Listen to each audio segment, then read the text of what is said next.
Magandang araw sa inyong lahat mga kababayan. JDB uli ang inyong abang lingkod. Pag-usapan natin ngayon ito pong ginagawa ni Harry Roque na tila baga ay dinidikitan niya po dinidiktahan si PBBM para konsintihin. Okay, hindi na po protektahan ito eh. Pagkukonsinti na po ito ang gusto niyang mangyari.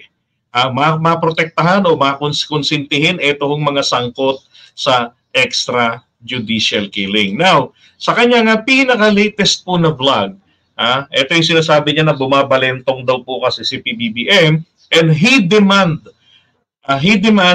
that the ICC non-compliance na sinasabi ni PBBM must be in writing. Sulat yung non-cooperation ng Pilipinas sa ICC dahil Yoko nga. Hindi na nga tayo miyembro at wala nang jurisdiction. Pumalag po si Solicitor General Maynard Guevara dahil ang sabi niya, sapat na raw yung sinabi yan ni Presidente na paulit-ulit. With all due respect, ang problema po kasi bumabalentong sa mga importanteng issues si PBBM. Kaya kung kayo naman ay nasa panig ng Duterte o mga Duterte mismo, talagang parang hindi importante ang salita. Kinakailangan talaga nakasulat. Okay. So maliwanag Sinasabi ni Harry Roque rito, ang dating dito sa akin po wala kaming tiwala na sa salita ni PBBM dahil hindi mapanghahawakan ang kanyang salita. Okay, so walang palabra de honor, ika nga. So, ganon. Kaya hinihingi niya, dapat daw po nakasulat. Okay, let's grant this. Let's grant this for the sake of the argument. No? Na isinulat nga po ni PBBM, what if na-realize ng Presidente, kainan nyo, binubuli nyo ako kinukursunada nyo ako Bakit? Hindi ba pwedeng sabihin ng Presidente, I rescind? Di ba? Madali-daling gawin ng Presidente yun. Ganyan din yung ngaw-ngaw ng China noong nakaraan. Na, sabi ng China, meron na nga ako sa inyo, aalisin na yung barko. Kayo, pangako, alisin na barko, dami na Presidente, wala pang alis. Kayo bago na Presidente, ayaw pa rin alis sa barko. Sabi ni PBBM, kung meron mang sakali na ganong kasunduan na mag-aalis ng BRP Sierra Madre sa Ayungin Shoal, binabawi ko na, I rescind, sabi ng Presidente. Paano yan, Harry Roque? Alam niyo, gusto niya lang pong mangyari kasi rito ay maging tama o kahit maging maliman, maging injustice man ang maging posisyon ng Presidente. Kasi kapag hindi po nakipag-cooperate ang Presidente natin sa ICC, pasensyahan na lang po. I don't want to hurt your feelings, mga loyalista. Pero yan po talaga is PBBM is becoming an agent of injustice dito sa ating bansa. Bakit? Kung makakalusot sa kanya ang pambubuli nitong mga Duterte, nito ni Harry Roque, diyan sa usapin nila, bata pa ang administrasyon natin. Ilan pa kaya ang pwede na magpairal ng palakasan at konsintihin ni PBBM? Di ba?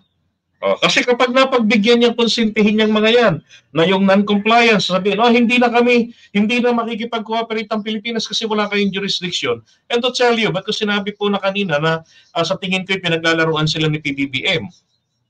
Because it is a fact na wala na pong jurisdiction sa atin ng ICC. Now, kung hihimayin po natin ito para maintindihan lang ng maigi, why I said na mukhang nilalaro sila ni PBBM. And I'm sure they feel it. Ramdam nila yan. Tignan nyo na lang, maliwanag ang sinabi ng Korte Suprema.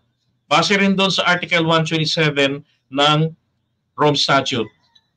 Kahit na kayo ay nagpasabi na ng pag-alis na rito, hindi pa rin ito mag-aalis ng inyong responsibilidad financially sa sa cooperation din sa anumang mga proceedings. Hindi ba yan ay sinusugan ng Korte Suprema noong March 2021 and they released their 15-0 decision on July 2021. Sabi ni Sir Carlos, kung may obligasyon pa tayo sa ICC, therefore by jurisdiction ng ICC sa ating obligation. Correct. Tama po. Ang obligation po natin, maliwanag doon sa sinabi ng Korte Suprema. Base ro sa kanilang pinagtibay na Article 127 ng Rome Statute ay mula po nang naging member tayo noong November, parang November 1 yata tayo, 2011.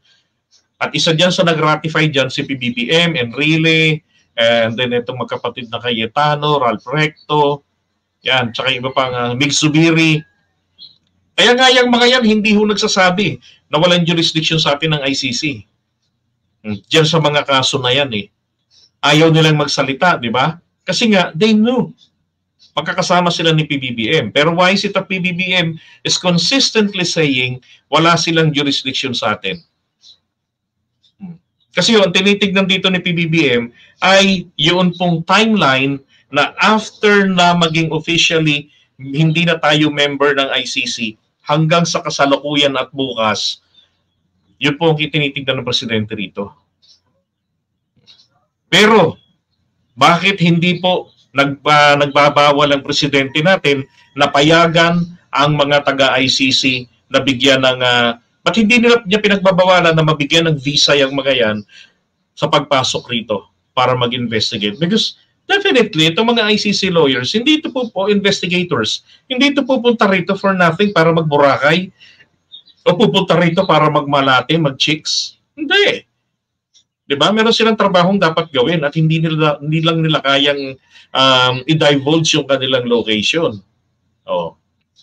Ngayon, etong sinasabi rito ni Harry Roque, Presidente Bongbong Marcos, mapatama o mali ka o may tama ka lang talaga, basta iipitin ka namin sa iyong mga salita. Sinabi mo kasi noon na hindi na tayo makikipag-cooperate. And therefore, bahagi ng cooperation dito ay ang pagpapaserve ng warrant. Alam niyo mga kababayan, natutuwa na rin ako kahit papaano rito kina Harry Roque. Bakit kanyo? Kasi unti-unti na nasasanay na sila, natatanggap na nila ang katotohanan na ang ICC is unstoppable. 2018 pa, may naglabas na po ng opinion tungkol dyan. Nasa mga article yan, news article. Pero isang araw ko nga lang nabasa yun. Kaya sabi ko, walang iya. Alam nyo na pala na noon pa unstoppable. Ay ngayon, ang ginagawa nila ay ang gusto nila ang presidente mag-commit ng injustice doon sa mga biktima ng EJK, ng mga DDS sa Davao at ng EJK sa war on drugs. Paano naman yung mga nadama, yung mga nadali po, mga naging collateral damage, lalo na yung mga bata na wala namang kamuwang-muwang, tinamaan ng ligaw na bala, na-compensate na ba ang buhay nila? Di ba? Ano ang ginawa ng nakaraang administrasyon? Diba? Yun ang gusto nilang mangyari. Ipikit ng Presidente Marcos ang kanyang mga mata dito po sa mga biktima na sumisigaw ng hustisya. Ano ang kasunod nito pag ginawa ng Presidente natin yan? Bully na naman ang aabutin niya dyan. Mumura-murahin na naman siya dyan. Bakit? Kasi meron pong bagong issue na naman. Kanino naman ang ipakukonsinti sa kanya? Kibuloy.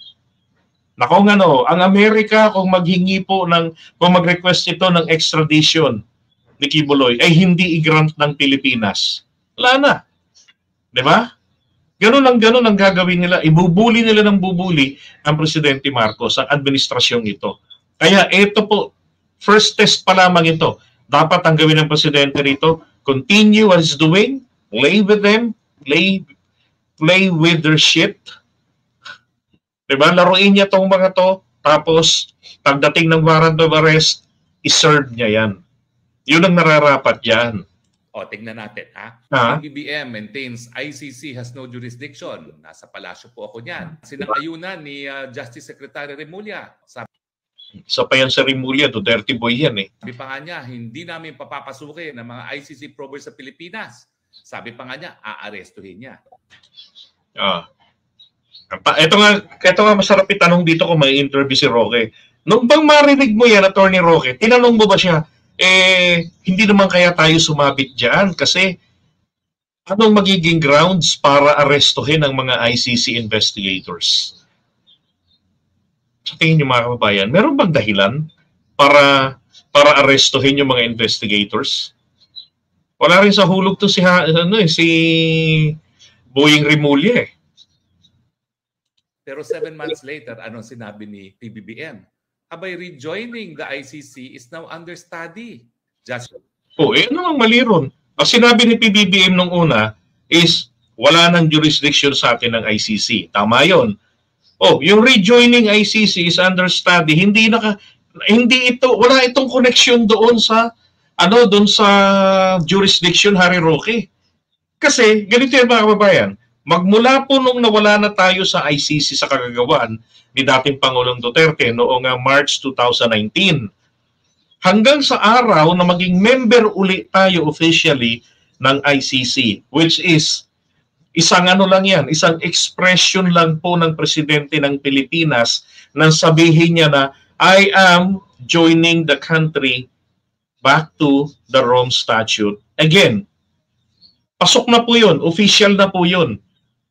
Basta i-recognize yan ng ICC o ng Rome Statute. Nang sabihin nila, okay, we welcome this rejoining statement from the Philippine President. So, magmula po sa araw na yan, si Dagap, okay, dyan po, mananatiling walang jurisdiction sa atin ng ICC. Now, magmula nung maging official member ulit tayo onwards, doon lang, Harry Roque, magkakaroon ng jurisdiction ang ICC. So, it means it has nothing to do with yung balita sinasabi nila na wala ng jurisdiction ang Pilipinas, ang ICC sa Pilipinas. Walang kinalaman yan. So, minimislead na naman dito ni Harry Roque mga Pilipino. Magkaiba po ang rejoining kesa doon po sa naunang ICC na kinalasan na natin. Hindi po ito magbibuild ng jurisdiction with retroactive effect, Harry Roque. Walang retroactive effect yan. Magiging jurisdiction yan kung hanggang kailan ulit tayo nagsimula na mag-membership sa kanila. Ganun lang yun. At hanggang kailan tayo uli na naman lalayas pag tayo na naman ang makakastigo ng batas. Si Secretary Remulla from hindi pa papasukin to papaarestuhin, ayan. At matapos yun, dineklara niya, ICC probers can enter Philippines but must follow legal procedures. Ang sinunda naman kasi rito ni Boying Rimulya ay tama naman din kasi yung batas eh. Tama rin naman, sinabi yan mismo ng pinakamataas, #1 lawyer ng gobyerno natin. Isa sa mga Duterte boys din. Si dating DOJ Secretary Menandro Guevara. Para silang makita kasi pong basis o grounds para arestuhin nyo yung pupunta ng mga ICC investigators. Hindi naman yan mga mukhang lasinggerong pupunta rito at may daladalang kontrabando at maghahasik ng lagim rito. Diba? At dadaan yan sa gobyerno because they want the government cooperation. Nasa gobyerno na lang yan kung makikipag-cooperate sa kanila o hindi. But kailangan silang payagang pumasok dito. Lalo na Korte Suprema nagsalita na. Nakakahiya naman na kung ang ICC pa mismo ang pupunta sa Korte Suprema para questionin ang ginagawa ng gobyerno. Haharap ka ba doon, Harry Roque? Alam niyo, whether the President do injustice to the victims of EJK and DDS, wala ko yung pakialam si Harry Roque. Ang concern lang ni Harry Roque rito, yung kanyang kliyente ay maprotektahan, makonsinte, huwag mapanagot. Yun ang kanyang pinaka-primary concern dito. O diba, salungat na sulungat, nagtataka pa kayo, bakit dapat isulat? Balento nga po ang problema. Mantakin ninyo, wala pang 2 taon sa opisina yan, ha? In fact, yung balentong nila is over a span of 8 months lang po. So ngayon, hindi pa rin importanteng isulat? I don't think so. Mukhang importante yan. Pero hindi lang po siya sa ICC, bumabalentong. Sa charter change, bumalentong din siya. O ito, February 13, 2023, anong sabi niya? Charter change not a priority. Ang sabi niya, hindi ko kinakailangan baguhin ang economic provisions sa saligang batas para tayo umunlad. At totoo naman po, tayo ngayon sa 2023, ang pangalawang pinakamabilis na maunlad na bansa sa Asia. Susunod lang tayo sa India. Pero nung makalawa lang, anong sinabi niya? PH Constitution remains dynamic, flexible, at kinakailangan baguhin ang economic provisions. Yan po yung kanyang talumpati sa Philippine Constitutional Association. Bilangin nyo ha, 1 taon exactly nagbago rin ang kanyang posisyon sa charter change. Hindi ko alam kung yan ay dahil kay Mr. Speaker Martin Romualdez o talagang paninindigan niya yan. Pero kung sinabi ni Super Ate ay ni Marcos, sa mulat mula raw, suportado niya talaga ang charter change. Totoo naman pong suportado talaga ni PBBM ang charter change. Hindi pa siya senador, hindi pa siya presidente noon.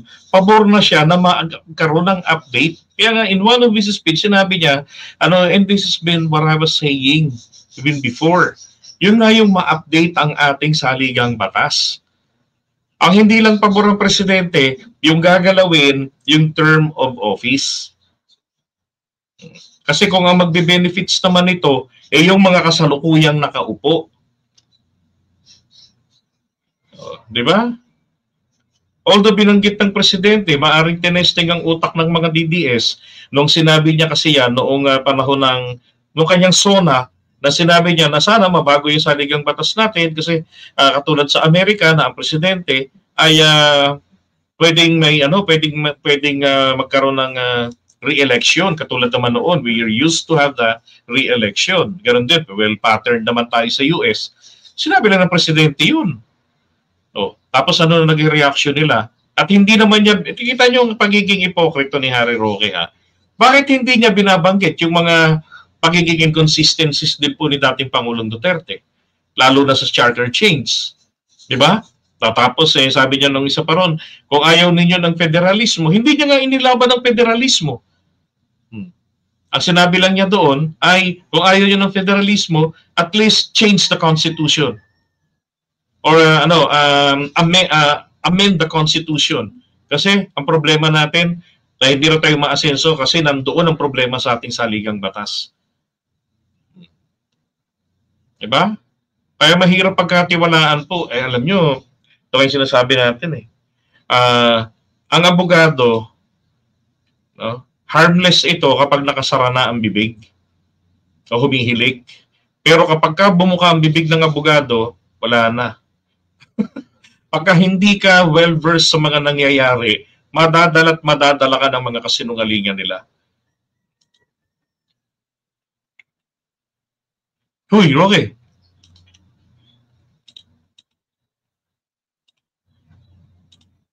Wala si Roque na nahimik.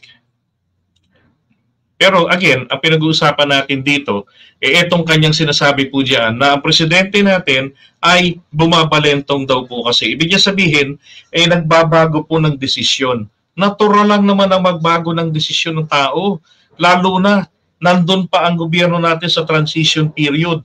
And then dito sa specific na kaso ni dating Pangulong Duterte, kinakailangan naman din po talaga magbago siya ng stand yan. Bakit? Ang hirap kayong matulog na ikaw yung nagratifika, ang alam mo, tama yung ginawa mo noon bilang senador na itong ICC, ang Rome Statute ay magiging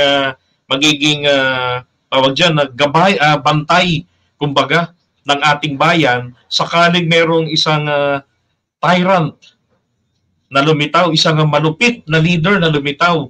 So maghuhunos dili ito dahil merong international body na pwede pong pagsanlakan sa kanya. Sakali man manatili na ang kanyang ang gobyerno takot sa kanya na i-persecute siya o yung mga tao mismo, yung biktima, takot na i-persecute siya dahil sa lakas pa rin ng kanyang impluensya. Then meron po tayong court of last resort, which is ito na yung magiging huling takbuhan. At yun man yung nangyayari ngayon, di ba?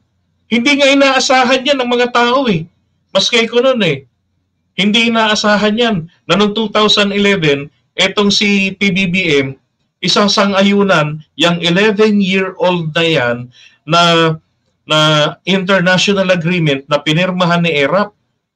Kasi ilang presidente dumaan, Gloria Arroyo, 'di ba? Hindi naman ilan. Gloria Arroyo, hindi talaga yan pinaasikaso ang Rome Statute na yan. Yung kanyang mga senador, hindi trinabaho yan. Pero pagdating nung kay Pinoy, niratipikan nila yan. Pagkataon, ang presidente pa noon, si Pinoy, kalaban ng pamilya Marcos, di ba? Tapos senador si PBBM. Oh. Niratipikan kasama ng presidente Marcos ngayon. Isa siya sa nagratipikan yan. Ang hirap kaya ng gano'n na parang ang feeling mo, kalaban mo sarili mo. And besides, matapos kang magsalita ng ganyan, nanahimik ba mga Duterte? Hindi. Ang gusto nila, kinukonsinte.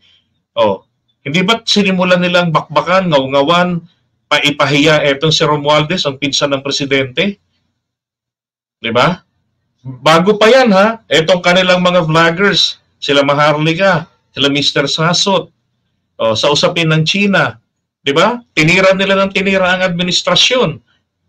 Masama ba na itaguyod ng presidente kung ano yung nararapat sa interes ng bayan natin?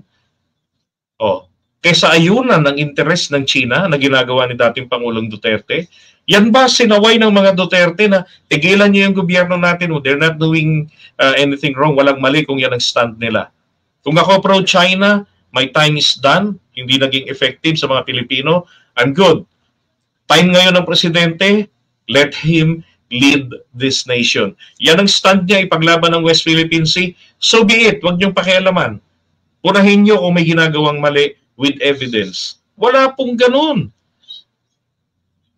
Doon sa kasagsagan ng pulboronic video, magpapamilya pa silang ng insulto. Diba? Nung hindi na, prior to that, nung hindi na pagbigyan, nung nasita doon sa confidential fund, si VP Sara na mali yung kanyang ginawang paggastos ng pera, hindi niya sinunod ang naaayon doon sa guidelines nito. Diba? Tinira-tira na nila yung gobyerno. Lalo na yung 650 million pesos na another confidential funds na naman sana. Teka, so nabigo yung anak niya. Nabigo si VP Sara na i-justify bakit dapat siyang pagbigyan. Pwede naman kasi siyang pagbigyan. Ang confidential fund, mga kababayan, ito ay para sa mga non-security related agencies. Pero kinakailangan i-justify niyang maigi bakit sila dapat o bakit siya dapat ay pagkatiwalaan na humawak ng intelligence work, 'di ba, sa kanilang ahensya. Hindi na-justify Si Yusek ang pinasasagot. O kasalanan ba ng presidente 'yun? Kasalanan 'yan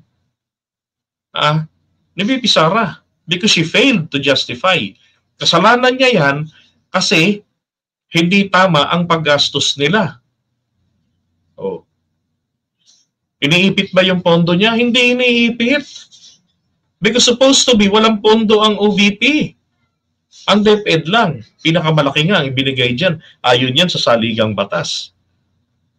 Ang OVP, walang mandate. Sweldo lang ang budget ng OVP. Saka yung mga travel expenses, allowances. Hanggang dun lang. Bakit merong 11 satellite offices? Anong batas ba ang nag-provide ng 11 satellite offices? Kaninong pondo galing ang pasweldo ng mga tao dyan? Pag pera ho ng bayan yan, mali yan. Dapat pera lang mismo ng pribado yan. Ng supporters nila o pera ni VP Sara yan. Kasi para ho magkaroon ng 11 satellite office ng OVP, kailangan may mga tauhan yan, may kuryente yan, may gastusin yan. Sino ngayon ang nagtaguyod niyan? Diba? Dapat nga, nasilip pa yan Ito yung trip lang nila, Harry Roque, mga kababayan, ay brasuhin ang ating presidente. Gusto nila pasunurin na proteksyonan o konsintihin ang kanilang mga poon. Hindi ho ang Presidente Marcos ang gumawa ng problema. At ang consequences, dumarating po ito pagkatapos. Alam nga namang mauna yung consequences o yung karma. Alam nga namang mauna to o yung pagsisisi. Alam nga namang mauna yan. Natural sa huli lagi yung mga yan. Pero yung gawa ng paraan na mismo ang presidente ng Pilipinas babrasuhin, to do injustice for these people, no, para diyan sa kanyang mga poon, aba, maling-mali yan, Harry Roque. Huwag ka na rin, palagay ko, huwag ka nang mangarap na magpresidente pa. Presidente, magsenador. Di ba? Hindi ho magandang maging senador si Harry Roque. Dahil ang kultura nito, palakasan system. Kultura ng nakaraang administrasyon na atin pong ipinagtanggol. Na ating sinuportahan noon. Sa akin nun, nung panahon na yan, ang kaing kalooban lang nun yan kung wala namang ginawang mali, bakit hindi harapin kung magkakaroon ng investigasyon? Diba? Yan naman rin kasi ang sinabi niya noon sa mga live shows. Sinabi ni dating Pangulong Duterte. Meron pang ako ang papalit sa inyo, ako ang magpapakulong. And then so be it. Diba? Hindi, wag nang makulong. Kung hindi, harapin ang mga investigations. Bakit? Mapipilit ba sinasabi dyan na dapat dito kasuhan? Wala naman pong batas na mayroong hierarchy ang pagsasampa ng kaso na kinakailangan isampa mo muna yung kaso dito sa gobyerno ng Pilipinas. At kapag hindi umubra, saka ka magsampa ng kaso sa sa labas. Hindi naman ganun. Kaya nga yan ay babali po sa tinatawag na na double jeopardy. 'Di ba? Wala hong tao na walang sino man na pwedeng litisin o papanagutin sa magkakaparehong mga bintang. Ang problema, nagkaroon tayo ng isang tyrant, malupit na isang leader, tapos napakalakas pa rin ang impluwensya sa gobyerno, yung mga pamilya ng mga nabiktima, natatakot siyang papanagutin dito, hindi ho sila pwedeng pilitin na dito kayo magsampa or else, kung di kayo dito magsasampa, hindi kayo po pwede sa ICC. Hindi po pwedeng ganun. Ang ICC po ay naging bahagi at bahagi pa rin po ng ating judicial system. Yan ang katotohanan dyan. Yan ang dahilan. That is the very, very fact na nung pinagdidebatihan nila yan, kung magme-member ba tayo, yan din po ang pinagdidebatihan ng mga mauunlad na mga bansa, ng mga lawmakers nila, nung panahon na pinag-uusapan ang pag-member nila dyan sa ICC. Hindi ho pinag-uusapan lang dyan na maapektuhan ba ang integrity ng ating mga korte, maapektuhan ba ang ating teritoryo, mapapahiya ba tayo? Hindi ho. Actually, nung mag-member tayo dyan, ikinarangal pa yan. Nung niratipikehan yan, ikinarangal pa natin yan. Sinelebrate pa yan. Kasi dito sa Pilipinas, merong rule of law. Pero anong nangyari noong 2018? Nagbanta si Trillanes, kakasuhan namin kayo sa ICC. Anong ginawa? 2018, kasi nasampahan na ng kaso doon, 2018, dali-dali na, nagpasabing kakalas na kami. Diba? Yun ba ay pinag-isipan? Hindi. Kasi kung totoo pong yung pagkalas sa ICC ay pinag-isipan nila, na sabihin natin talagang in good faith, talagang ginawa nila yan, na wala silang iniisip na tawag dyan na para paboran yung mga sarili nila, dapat po ginawa nila yan noon pong bago matapos ang kanyang termino. Diba? O kaya naman, ginawa niya yan pagkaupo, bago pa magsimula yung war on drugs nila. Ginawa niya na yan. Ang problema nung malaman nila na, shit, meron pa pala tayong pwedeng mapanagutan dito. Ang ICC. Kasi naniniwala sila, pagtapos nila sa pwesto, sila pa rin pala yung uupo O, di ba? Paano ko nasabing yun ang kanilang paniniwala at gusto? Hindi ba alam naman nila na si PBBM ang talagang hinihintay ng mga tao noon pa na kumandidato pagka-presidente. Alam nila na nanghiram lang sila ng mga botante. Bakit hindi nila kinikilala yung mga katotohanan na yan? Di ba? Ano nangyari ngayon? Gaano karami yung boto ni PBBM? Gaano karami yung boto ni BP Sara? Nagpapakita lang na normal na mas mataas si BP Sara kasi nandun yung mga anti-Marcos. Yung mga literal talagang mga anti-Marcos. Kumunti na nga po sila. Alam niyo ba ang lamang ni BP Sara? Wala na pong 1 milyon kay PBBM nitong nakaraang halalan. Pero yung lamang ni dating Pangulong Duterte dito po kay PBBM noong 2016, napakalaki. Oh. So ibig sabihin, talagang nalulusaw lang sila.